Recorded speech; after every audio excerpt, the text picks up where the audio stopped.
সমস্ত প্রশংসা আল্লাহ তাআলার জন্য, যিনি আমাদেরকে পবিত্র জুমার নামাজ শেষ করে এখানে আসার এবং বসার, কিছু কথা বলার এবং শোনার তৌফিক দান করেছেন। সেজন্য মহান আল্লাহ তাআলার দরবারে আমরা শুকরিয়া আদায় করি। সবাই বলি আলহামদুলিল্লাহ। আমরা 1971 সাল দেখিনি, আমরা 2024 সাল দেখেছি এই মিরপুর কতটা ভয়ানক অবস্থা ছিল। সাধারণ মানুষ ছিল নিরস্ত্র, সেদিকে হায়নারা ছিল যথেষ্ট পরিমাণের অস্ত্র, বাড়ি বাড়ি অস্ত্র।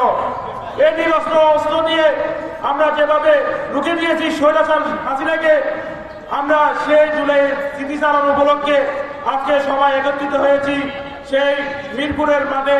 মিরপুর যে গণ উত্থান হয়েছে, গুরুত্বপূর্ণ পয়েন্ট সেটা হলো মিরপুর 10 নম্বর। আর আমরা এই মিরপুর 10 নম্বরে আপনাদের সাথে 2-4টা কথা বলার জন্য আমরা সেই সুযোগ পেয়েছি।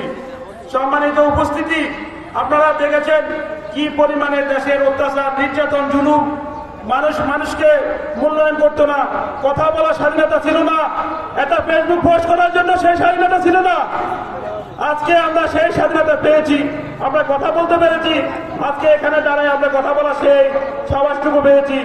যদি সেই হায়না বাণী থাকতো, আজকে আমাদেরকে এখানে অনুমতি মিলতো না, আমরা কথা বলতে পারতাম না, ঠিক কিনা? তো সেই হায়না বাণী এখনো কিন্তু আছে, তারা কিন্তু এখনো দেশ ছেড়ে যায় নাই। তাদের বড় বড় রাখালে বহাগুলো জড়িয়ে চলে যায়।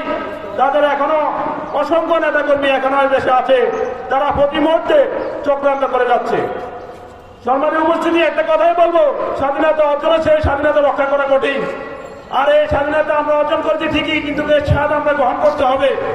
অতি দুঃখের বিষয়, এখনো আমরা আলু 80 টাকা কেজিতে খাচ্ছি। এটা কি ঠিক?